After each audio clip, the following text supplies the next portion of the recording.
Olá pessoal, tudo bem com vocês? Aqui é a professora Poliana e hoje eu vou estar falando para vocês de uma forma bem breve sobre a CIPA, a Comissão Interna de Prevenção de Acidentes, que é um tema que se refere ao módulo de saúde e segurança no trabalho. Então eu vou falar para vocês o que é a CIPA, como ela se constitui, algumas atribuições, como que funciona, enfim, vou estar falando algumas coisas para vocês sobre a CIPA, tá bom? Então assim, o que é a CIPA? Qual a atribuição da CIPA? A norma que rege a CIPA é a NR5, Norma Regulamentadora 5.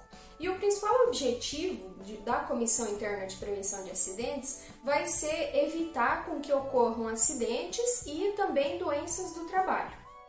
Então a CIPA ela vai sempre buscar tornar compatível a atividade profissional do trabalhador com a sua saúde e a sua segurança. A CIPA ela é por estabelecimento, então de acordo com a lei, qualquer estabelecimento, qualquer empresa que tenha empregados, que tenha funcionários, ela deve ter uma CIPA. O número de funcionários participantes da CIPA aí vai depender do tamanho da empresa. Mas então toda empresa deveria ter uma CIPA. E a CIPA ela vai ser formada por representantes dos empregados e também do empregador, e representantes da empresa, do administrativo da empresa.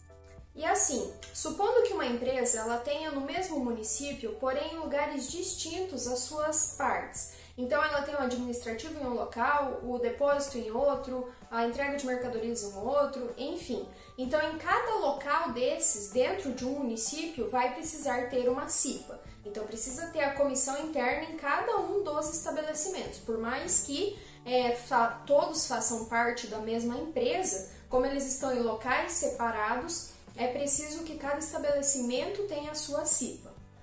Porém, quando uma empresa ela está localizada em locais distintos, mas dentro da mesma área industrial, porque aí fica um pouco mais próximo, não precisa necessariamente ter a CIPA em cada estabelecimento, mas é preciso que tenha cipeiros, que se chamam, né? Então que tenha pessoas que façam parte da CIPA em todos os estabelecimentos e eles devem conversar entre eles para que eles tenham um objetivo em comum, que é a saúde e a segurança dos trabalhadores. E assim, os membros da CIPA, eles têm um mandato de 1 ano, sendo possível a reeleição por mais 1 ano. Então, eles podem ficar até 2 anos sendo membros da CIPA. E eles possuem estabilidade, o que quer dizer que eles não podem ser mandados embora da empresa sem justa causa. E essa estabilidade, ela vai desde o registro da candidatura da pessoa até 1 ano após o final do mandato. Então, de acordo com a NR5, a CIPA ela precisa ter representantes do empregador, da empresa e dos empregados. E o número de membros vai variar de acordo com o tamanho da empresa. E lá na NR5 tem um quadro que diz que empresas até tantos funcionários precisam de tantos membros na CIPA. Os representantes dos empregadores da empresa serão por eles designados, então os próprios representantes da empresa vão escolher os seus representantes na CIPA. E os representantes dos empregados, incluindo os suplentes também, que são aqueles que vão entrar no mandato se alguma coisa acontecer com algum dos membros efetivos, então esses representantes serão escolhidos pelos próprios empregados por meio de uma votação secreta. E dentre os empregados, qualquer pessoa pode fazer parte da CIPA. Ela pode se candidatar para ser um membro da CIPA. Inclusive, você, jovem aprendiz, você pode sim ser um membro da CIPA, tá bom? A diferença é que você, como aprendiz, você não vai ter a estabilidade, porque como o seu contrato ele tem um tempo definido, você não vai ter aquela estabilidade de 1 ano, mas você pode sim se candidatar a ser um membro da CIPA. E agora eu vou estar falando para vocês algumas das atribuições da CIPA. A primeira delas é identificar os riscos do trabalho e elaborar o mapa de riscos. A CIPA, ela é responsável por elaborar esse mapa de riscos e ela precisa levar em conta sempre a opinião do maior número de trabalhadores possível e também ela precisa contar com o apoio do SESMIT, que é o Serviço Especializado em Engenharia de Segurança e Medicina do Trabalho, quando houver o SESMIT na empresa, pois não são todas as empresas que precisam ter o SESMIT. E também a CIPA ela é responsável por elaborar planos de trabalho com ações preventivas na questão da saúde e segurança do trabalhador. Então é observar os riscos que o trabalhador está exposto e trabalhar na prevenção desses riscos. E outra atribuição da CIPA é revisar periodicamente o ambiente de trabalho. Então é fazer verificações de como está e verificar quais são as condições que estão colocando em risco a saúde e a segurança dos trabalhadores e agir para fazer uma mudança, para deixar aquele ambiente mais seguro. Outra atribuição da CIPA é com relação às normas regulamentadoras. Então, ela precisa sempre deixar os empregados a par das normas regulamentadoras e também quando houver, por exemplo, acordos coletivos de trabalho que tenham relação com a saúde e a segurança, a CIPA ela deve informar os trabalhadores sobre esses acordos coletivos. A CIPA deve também promover todo ano o CIPAT, que é a Semana Interna de Prevenção de Acidentes do Trabalho, e também, anualmente, ela precisa fazer ações para a prevenção da AIDS. Então, essas são algumas das atribuições da CIPA. Tem mais algumas, e aí quem tiver interesse em ver um pouco mais, está lá na NR5. Então, agora eu vou falar rapidinho para vocês quais são as obrigações dos empregados com relação à CIPA.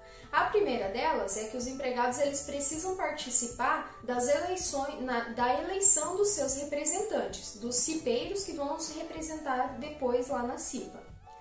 A segunda é que eles devem colaborar com a gestão da CIPA, então sempre que possível eles precisam informar a CIPA sobre situações de risco, precisam fazer o que a CIPA pede com relação a esses riscos, enfim, eles devem sempre colaborar com a gestão da CIPA.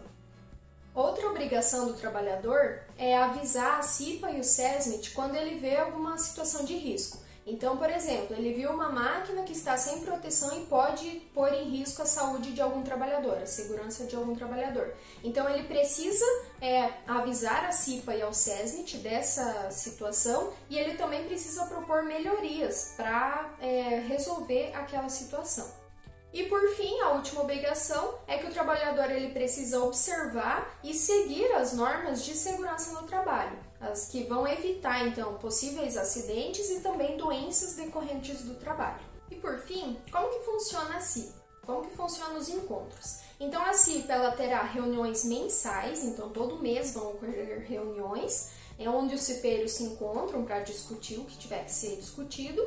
E eles vão se encontrar sempre no horário normal de trabalho. Então, no horário do trabalho, os cipeiros fazem suas reuniões mensais. E aí, durante essas reuniões, serão feitas atas contendo o que foi discutido naquela reunião.